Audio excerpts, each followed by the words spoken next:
오늘 창세기 8장 1절부터 12절의 내용을 보면요. 하나님이 바람을 불게 하셔서 물이 줄어들게 하시고요. 또 방주는 아라랏산에 머물게 됩니다. 또 40일 후에 노아가 창문을 열고 까마귀와 비둘기를 내놓게 됩니다. 또 7일 후에 또 비둘기를 내놓으니 감람나무 잎을 물고 돌아와 물이 줄어든 것을 알게 되었습니다. 또 다시 7일 후에 비둘기를 내놓으니 다시는 돌아오지 않았다 하는 내용이 오늘 본문의 내용입니다. 오늘 이 본문을 통해서 우리가 좀 살펴볼 게 있어요. 그게 바로 뭐냐면 하나님은 성도를 항상 기억하시는 분이시라는 겁니다. 특별히 하나님의 속성 중에 하나거든요. 하나님은 늘 우리를 기억하시는 하나님이시라는 거죠. 많은 분들이 하나님에 대해서 의심을 품을 때가 있어요. 우리가 어려울 때나 또 우리 마음대로 되지 않을 때 우리가 종종 입으로 내뱉은 말들이 있어요.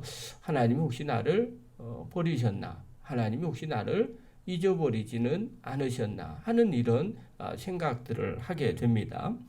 왜냐하면 내가 원하는 대로 되지 않고 또 힘든 상황이나 환경이 계속 되기 때문에 그렇습니다. 그래서 내가 했던 일들이나 또 내가 하나님 앞에 수고한 것, 또 하나님은 특별히 나를 외면하고 계시진 않는가 하는 그런 의심이 들기도 합니다. 이럴 때마다 성경은 늘 우리에게 강조를 하고 있죠. 하나님은 잊지 않으시는 분이다. 하나님은 늘 기억하는 분이다라는 것을 말해주고 있어요. 오늘 본문에도요. 물로 세상을 심판하신 하나님께서 이제 노아 가족을 살리시려고 하셨던 일이 방주를 지어서 그 안에 태우는 일이었습니다.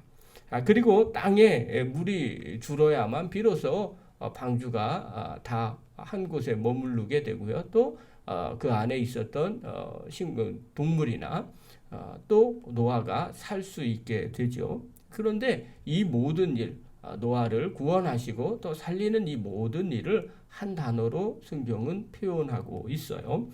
그 한 단어가 1절에 우리 나와 있어요. 우리 한번 보겠습니다. 1절 읽겠습니다. 시작. 하나님이 노아와 그와 함께 방주에 있는 모든 들짐승과 가축을 기억하사 하나님이 바람을 땅 위에 불게 하심에 물이 줄어들었고, 자, 노아와 그와 함께 방주에 있는 모든 들짐승과 가축을 하나님은 어떻게 하시느냐? 기억하사 이렇게 표현을 했어요. 여러분, 기억을 해서 땅에 바람을 불게 하나님이 하셨어요. 그리고 그로 인해서 물이 줄어들게 됩니다. 2절에 보니까요. 어떻게 되느냐면 2절에 기품의 샘과 하늘의 창문이 닫히고 하늘에서 비가 그치매 이렇게 말합니다. 하나님이 기억하셔서 노아와 그리고 가축의 모든 생물들을 살리시려고 어떻게 하느냐? 샘과 하늘의 창문을 닫아 비를 그치게 하십니다.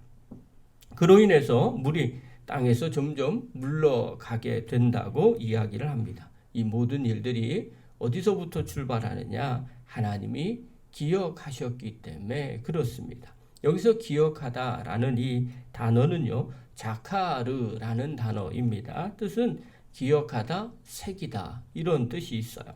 이는 하나님이 평상시에 잊고 있다가 아차 깜빡했네 하면서 하나님이 기억하시고 물을 바람을 불게 하시고 또 비를 내리지 않게 하시는 그런 일들이 아닙니다.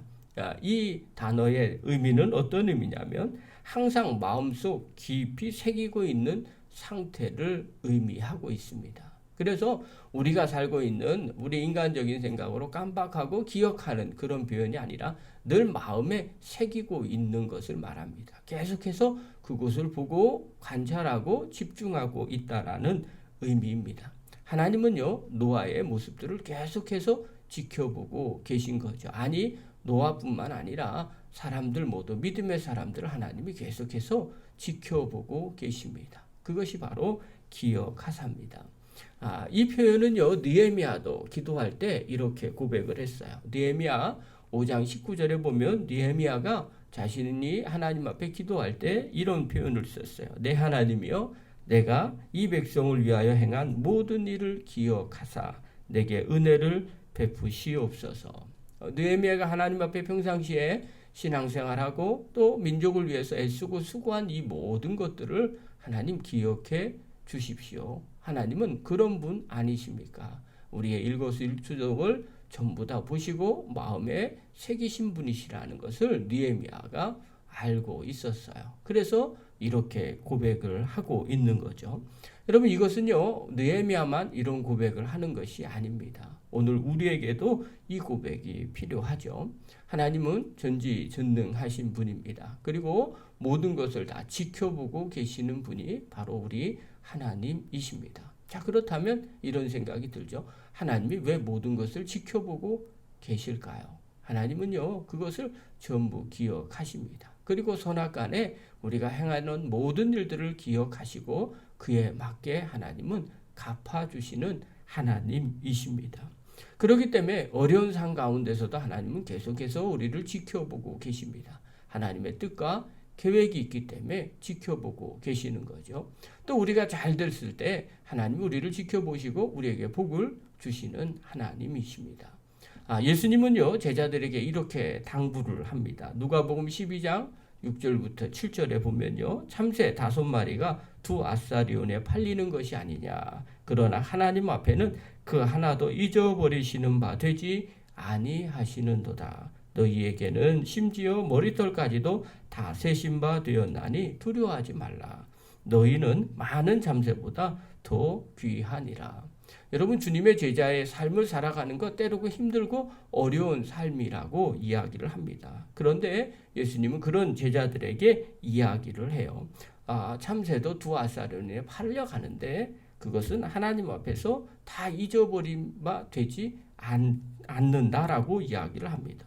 하나님은 그것까지도 다 알고 계시는 분이라는 거예요. 하물며 너희들은 오죽하겠느냐. 너희 머리털까지도 다 세신 바 된 그 하나님께서 너희를 정녕 기억하지 잊어버리지 않으시는 분이시라는 겁니다. 그러니 어렵고 힘든 상황 가운데서도 더 하나님을 바라보기를 원하신 거죠. 여러분, 실제로 우리의 삶도 마찬가지예요. 여러분, 힘든 일을 만나면 왜 이렇게 힘든가 원망하고 불평할 때가 있습니다. 그러나 우리가 다 알죠. 시간이 조금 지나게 되면 그때 하나님께서 우리와 함께하고 계시는구나 라는 것들을 알게 됩니다. 또 하나님이 인도하셨구나 라는 것들을 깨닫게 됩니다. 하나님은요, 기억하시는 하나님이시기 때문에 그렇습니다. 우리의 삶의 모든 것들을 보고 인도하시는 분이죠.